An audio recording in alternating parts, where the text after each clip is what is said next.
Hi hello guys. അപ്പോൾ it's me അമ്മൂസിൻ്റെ പുതിയ വീഡിയോയിലേക്ക് എല്ലാവർക്കും സ്വാഗതം. അപ്പോൾ ഞങ്ങൾ വാഴാലിക്കാവ് പോവാണ്. അപ്പോൾ നമ്മളിവിടെ പൈങ്കുളം വാഴാലിക്കാവ് അമ്പലത്തിൽ തിങ്കളാഴ്ച പൂരമാണ്, ഞായറാഴ്ച നമ്മൾ അങ്ങാടിക്കാവ് മേലെയാണ്. അപ്പോൾ ചേട്ടൻ ലീവിന് വന്നുകൊണ്ട് ഞങ്ങൾ ശനിയാഴ്ചയാണ് അമ്പലത്തേക്ക് പോകുന്നത്. കുട്ടികളെയും കൊണ്ട് തിരക്കിൽ പോകേണ്ടതാണ് നമ്മൾ ആദ്യം തീരുമാനിച്ചിരിക്കുന്നത്. അപ്പോൾ ശനിയാഴ്ച ഞങ്ങളെ കൊണ്ട് ചേട്ടൻ അമ്പലത്തേക്ക് പോയി.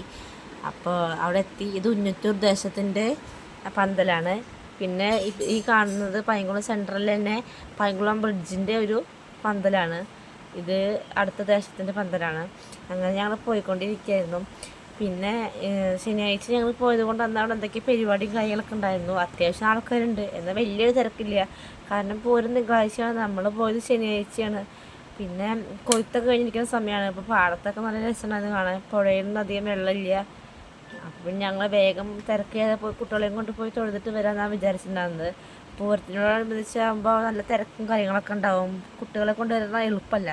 പിന്നെ ഈ കളിപ്പാട്ടവും കാര്യങ്ങളൊക്കെ കണ്ട കുഞ്ഞപ്പനും നല്ല വാശി പിടിക്കും. അപ്പം നമ്മൾ ഇത്തിരി മുന്നേ പോരാമെന്ന് വിചാരിച്ചിട്ടുണ്ടായിരുന്നു. പിന്നെ ചേട്ടൻ്റെ ടീമിൽ വർക്ക് ചെയ്യുന്ന കുറച്ച് ചേട്ടന്മാരുണ്ട്. പന്തൽ വർക്ക് അവരാണ് ചെയ്യുന്നത്. ചേട്ടൻ അവരെ കൂടെ മുന്നേ പണിക്ക് പോയിട്ടുണ്ടായിരുന്നു, വീരമണി. പിന്നെ ഞങ്ങളവിടെ എത്തി, തൊഴുതു. ഇന്ന് ഒട്ടും തിരക്കില്ല കേട്ടോ. ഞങ്ങൾ പോയ ദിവസം ഒട്ടും തിരക്കില്ലായിരുന്നു. കാരണം ശനിയാഴ്ച നമ്മൾ പോയിട്ടുണ്ട്. വാഴാലിക്കാവിൻ്റെ പ്രത്യേകത എന്ന് പറഞ്ഞാൽ ആ പാടും കൂത്തുമാടും എല്ലാം നിൽക്കുന്നതിനാണ് അവിടുത്തെ ഒരു ഭംഗി. പിന്നെ ഇന്ന് ഞങ്ങൾ ചെന്ന ദിവസം അവിടെ തിരുവാതിരക്കളി, മോഹിനിയാട്ടം, അങ്ങനെ എന്തൊക്കെ കുറേ പരിപാടികളൊക്കെ ഉണ്ടായിരുന്നു. ഞങ്ങൾ ചെന്നപ്പോൾ അവിടെ അനൗൺസ്മെൻറ്റ് ചെയ്യുന്നുണ്ടായിരുന്നു. അത് കഴിഞ്ഞ് ഞങ്ങൾ നേരെ ഉള്ളിൽ പോയി തൊഴുതു. ഉള്ളിൽ പോയി തൊഴുന്നൊന്നും നമ്മൾ വീഡിയോ എടുത്തില്ല, അത് നമ്മൾ അങ്ങനെ വിട്ടു. ഉള്ളിൽ ഇനിയിപ്പോൾ വീഡിയോ എടുക്കാൻ പാടോ ഇല്ലയെന്നൊന്നും അറിയില്ലല്ലോ. അപ്പോൾ അത് കാരണം ഞങ്ങൾ അതൊന്നും എടുത്തില്ല. പിന്നെ കുറച്ച് നേരം നമ്മൾ അവിടെ കറങ്ങി കണ്ടു. കുഞ്ഞപ്പം കുറേ വാശിയൊക്കെ പിടിച്ചു, നമുക്ക് കളിപ്പാട്ടം വേണം പറഞ്ഞിട്ട്. പക്ഷെ നമ്മളൊന്നും മേടിച്ചു കൊടുത്തില്ല. കാരണം നമുക്ക് ഇനിയോട് ഉത്തരം മേലെ വരുന്നുണ്ട്. അത് കാരണം നമ്മളൊന്നും മേടിച്ചു കൊടുക്കാതെ തിരിച്ച് പോന്നു. ഇതാണ് അമ്പലത്തിൻ്റെ ഒരു വ്യൂ എന്നുള്ളത് പറയുന്നത്. കുറച്ച് വീഡിയോ എടുക്കാൻ പറ്റുള്ളൂ, അധികമൊന്നും എടുക്കാൻ പറ്റിയിട്ടില്ല. ഒട്ടും തിരക്കുണ്ടാകുന്നില്ല, അതുകൊണ്ട് സുഖമായി തൊഴുതു വരാൻ പറ്റി. പിന്നെ അവിടെ എൻ്റെ ഒരു ഫ്രണ്ട് ഉണ്ടായിരുന്നു, ഫ്രണ്ടിനെ കണ്ടു. അപ്പോൾ അവൾക്ക് അതിനിപ്പോൾ വീഡിയോയിൽ വരെ ഇഷ്ടമില്ല വെച്ചിട്ട് നമ്മൾ വീഡിയോ ഒന്നും എടുത്തില്ല. നമ്മൾ ജസ്റ്റ് സംസാരിച്ച് തൊഴുതുകൊണ്ട് പോന്നു. അങ്ങനെ ചെയ്തത്. കഴിഞ്ഞ തവണ കുട്ടിക്ക് 6 മാസം ഉള്ള സമയത്ത് ഞങ്ങൾ വന്നിട്ട് ചോറുണ്ട സമയത്ത് വന്നപ്പോൾ എൻ്റെ കമ്മലൊക്കെ ഇവിടെ നിന്ന് ഞാൻ കളഞ്ഞിട്ടുണ്ട്. പിന്നെ അത് കിട്ടിയിരുന്നില്ല. ഞങ്ങളോട് പറഞ്ഞേൽപ്പിച്ചു, പക്ഷെ അവർ കുറേ നോക്കി കിട്ടിയെന്നാണ് പറഞ്ഞത്. പിന്നെ പൂരത്തിൻ്റെ അത് ഞാൻ സത്യത്തിൽ അമ്പലത്തേക്ക് വന്നു. ആ അച്ഛനും അമ്മയും ഓട്ടോ വിളിച്ച് വരികയെന്ന് പറഞ്ഞപ്പോൾ എന്നെയും കൂടെ കൊണ്ടുവന്നു. ഇത് ഞാനും ചേട്ടനും കൂടി വന്നതാണ്. അപ്പം അങ്ങനെ നമ്മളൊന്ന് തൊഴാൻ തീരുമാനിച്ചു. പിന്നെ പന്തലവർക്കും കാര്യങ്ങളൊക്കെ ഇവിടുത്തെ പാഞ്ഞാളുള്ള വീരമണിയായിരുന്നു. കുറച്ച് നേരം അവിടുത്തെ ചേട്ടന്മാരൊക്കെ ഉണ്ടായിരുന്നു. അവരൊക്കെ ആയിട്ട് വർത്തമാനം പറഞ്ഞു. കുറച്ച് ഫോട്ടോസും എടുത്ത് നമ്മൾ തിരിച്ചു പോയി.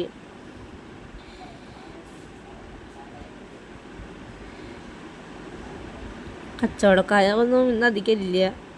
അങ്ങനെ ഞങ്ങൾ തിരിച്ച് പോന്നിട്ട് ഞങ്ങൾ നേരെ വന്ന് അങ്ങാടിക്കാവിക്കാണ്. അങ്ങാടിക്കാവിൽ ഞായറാഴ്ചയാണ് പൂരം. അപ്പോൾ ഞങ്ങൾ അവിടെ ശനിയാഴ്ച തൊഴുത്ത് പോകാമെന്ന് വെച്ചാൽ തിരക്ക് കാരണം വരണ്ടെന്നാണ് ആദ്യം തീരുമാനിച്ചിട്ടുണ്ടായിരുന്നു. ഇന്ന് ഇവിടെ നാടൻ പാട്ടാണ് അങ്ങാടിക്കാവിൽ. ആലപ്പുഴ ഇറ്റ ടീം അവതരിപ്പിക്കുന്നുണ്ട്, അവരുടെ നാടൻ പാട്ടാണ്. പിന്നെ ഇവിടെ ഞങ്ങൾ ഏത് അമ്പലത്തിൽ ചെന്നാലും ഫസ്റ്റ് തൊഴിൽ കഴിയുക കുഞ്ഞപ്പൻ്റെയാണ്. ഞങ്ങൾ വണ്ടി ഇറങ്ങുമ്പോഴേക്കും മൂപ്പര് വേഗം റൗണ്ട് അടിച്ച് തൊഴുത് വരും. ശ്രീകുട്ടിനൊക്കെ നല്ല ഭക്തിയാണ്, തൊട്ടും നിറകിലൊക്കെ നന്നായി വെക്കാനറിയാം. അങ്ങനെ ഞാനും പിള്ളേരും ചേട്ടനും കൂടി അവിടെ തൊഴുതു. കിളിമംഗലം അമ്പലത്തിന് തൊട്ടടുത്ത് തന്നെ ഈ കാണുന്ന ഒരു മാരിയങ്കോവിലാണ്. അപ്പോൾ ഞങ്ങൾ അവിടെയും തൊഴുതു. പിന്നെ ഇതിൻ്റെ അടുത്ത് തന്നെയാണ് നമ്മുടെ അമ്മായിയുടെ വീട്, തൊട്ടടുത്ത് തന്നെയാണ് അമ്മായിയുടെ വീട്. അമ്മായിയുടെ വീട്ടിലേക്ക് ഞങ്ങൾ പോകേണ്ടത് കഴിഞ്ഞിട്ട്. അമ്മായിയുടെ വീട്ടിൽ നമ്മളെല്ലാ കൊല്ലം അമ്മായി നമ്മളെ പൂരത്തിന് വിളിക്കാറുണ്ട്. അപ്പോൾ ഇത്തവണയും വിളിച്ചു അമ്മായി. ഞങ്ങൾ പൂരത്തിന് പോയി. പിന്നെ അമ്മായി പിള്ളേർക്ക് കേക്കൊക്കെ കൊടുത്തു, ഭക്ഷണമൊക്കെ കഴിച്ചിട്ടാണ് ഞങ്ങൾ തിരിച്ചു പോകുന്നത്.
പിറ്റത്തെ ദിവസം ഞങ്ങൾ വീണ്ടും ഞായറാഴ്ച അങ്ങാടിക്കാവിക്ക് പൂരത്തിന് വന്നു. അപ്പോൾ അമ്മായിയുടെ വീട്ടിൻ്റെ അവിടെ തോടാണ്. അപ്പോൾ തോടിൻ്റെ അടുത്ത് നിന്ന് നമുക്ക് വീടിൻ്റെ തൊട്ടടുത്ത് തന്നെ തോട് പൂരം. അപ്പോൾ നമുക്ക് അവിടെ നിന്ന് കാണാൻ പറ്റും. അങ്ങാടിക്കാവിക്കുള്ള ഒരു ദേശമാണ് ആ പാടത്തിൻ്റെ അത് കൂടെ വരുന്നത്. അത് വന്ന് അവിടുത്തെ ചെറിയ ആലിൻ്റെ അവിടെ നിന്ന് കുറച്ച് നേരം കഴിഞ്ഞിട്ടാണ് അമ്പലത്തേക്ക് കാവ് കയറുള്ളൂ. അവിടെ നിന്ന് അമ്പലത്തേക്ക് കുറച്ച് ദൂരമുള്ളൂ. നമുക്ക് അമ്പലത്തേക്ക് പോകാൻ അധികം ദൂരമൊന്നുമില്ല, കുറച്ച് ദൂരമേ ഉള്ളൂ. തോടിലൊക്കെ ഇപ്പോൾ മീൻ പിടിക്കാൻ കുറേ പിള്ളേരൊക്കെ വന്ന് നിൽക്കണ്ടായിരുന്നു പൂരമായിട്ട്. പിന്നെ ഞങ്ങൾ അവിടെ നിന്ന് പൂരം കണ്ടു. അതേ തിരക്ക് നമുക്ക് പൂരം കാണാൻ പറ്റും അമ്മായിയുടെ നിന്നിട്ട്. ഇവിടെ അമ്മായിയുടെ വീട് ഇവിടെ ആയതുകൊണ്ട് മാമയൊക്കെ ദിവസം ഈ തോട്ടിലെ കുളിക്കാറെന്നൊക്കെ പറഞ്ഞിട്ടുള്ള കഥകൾ കുറേ കേൾക്കാറുണ്ട്. കുറേ കഥയൊക്കെ അമ്മായി പറഞ്ഞു ഇവിടെ വന്ന് തോട്ടിൻ്റെ കുറിച്ചിട്ടൊക്കെ. പിന്നെ ഇതാണ് ഇതൊക്കെ ചേട്ടൻ്റെ അവിടുത്തെ അമ്മായിമാരും ബന്ധുക്കളൊക്കെയാണ്. അപ്പോൾ അത് നിൽക്കുന്നത് അമ്മയാണ്. പിന്നെ നമ്മൾ പൂരം കണ്ടു. ഞാനൊക്കെ കൂടി ഞാനും കുഞ്ഞപ്പനും ചെറുതും കൂടി പൂരപ്പറമ്പ് പോയി പൂരക്കായൊക്കെ മേടിച്ചു. ഇവിടെ ഇപ്പം തിരക്കൊന്നുമില്ല. അവിടെ അറ്റത്ത് മോരുവെള്ളം കൊടുക്കുന്നുണ്ട്. അമ്മായിയുടെ ചേച്ചിയാണ് ഇവിടെ എല്ലാ കൊല്ലം മോരുവെള്ളം കൊടുക്കുന്നത്. അവരെല്ലാ കൊല്ലവും അവിടെ നിന്ന് പരപ്പയ്ക്കുന്ന ദേശക്കാർക്ക് മോരുവെള്ളം കൊടുക്കാറുണ്ട്. അപ്പോൾ പിന്നെ ഞങ്ങളും മോരുവെള്ളം കുടിച്ചു. പിന്നെ കുറച്ച് നേരം പൂരമൊക്കെ കണ്ടു. പൂരം കണ്ട് ഞങ്ങൾ തിരിച്ച് വീട്ടിലേക്ക് പോകാൻ ചെയ്തിട്ടുണ്ടായിരുന്നത്. കാരണം അന്ന് രാത്രി നമ്മളിവിടെ കാട്ടിൽക്കാവ് അമ്പലത്തിൽ ഒരു പരിപാടി ഉണ്ടായിരുന്നു, കഥകളി ഉണ്ടായിരുന്നു.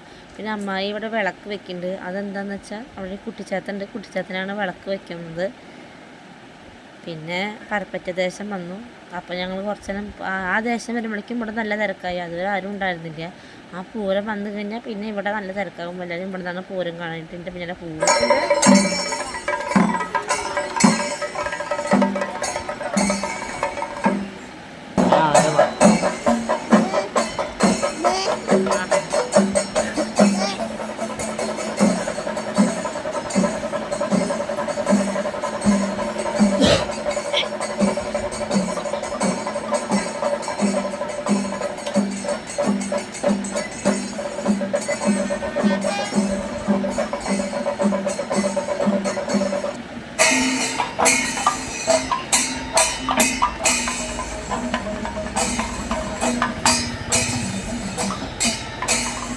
അങ്ങനെ രാത്രി ഞങ്ങൾ കാട്ടിൽക്കാവ് അമ്പലത്തേക്ക് വന്നു. അവിടെ കഥകളി ഉണ്ടായിരുന്നു. നമ്മുടെ പാഞ്ഞാളുള്ള ചേട്ടനാണ് അത് അവതരിപ്പിക്കുന്നത്.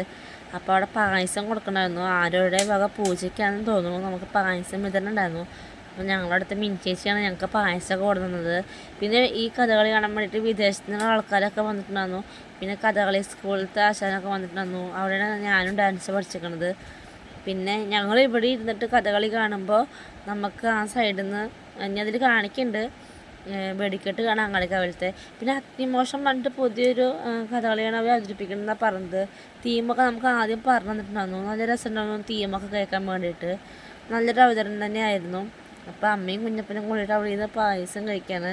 അത് കഴിഞ്ഞപ്പോൾ കുറച്ച് നേരമായപ്പോൾ കഥകളി തുടങ്ങി. സർവമുനീന്ദ്ര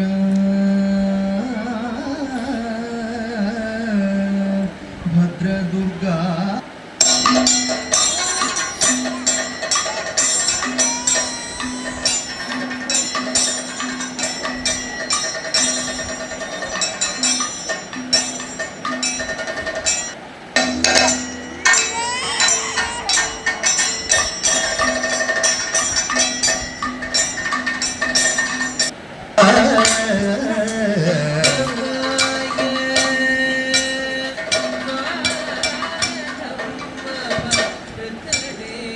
പിന്നെ ഈ സൈഡിൽ കൂടെ കാണുന്നത് അങ്ങാടിക്കാവിലത്തെ വെടിക്കെട്ടാണ്. നമുക്ക് ഒരുപാട് ഇരുന്നിട്ട് അങ്ങാടിക്കാവ് വെടിക്കെട്ട് കാണാൻ പറ്റി. നമ്മളവിടെ കഥകളിലേക്ക് നടന്നു അപ്പം അവിടുത്തെ വെടിക്കെട്ട് കണ്ടെന്ന് പറഞ്ഞ സത്യത്തിൽ പറയാം.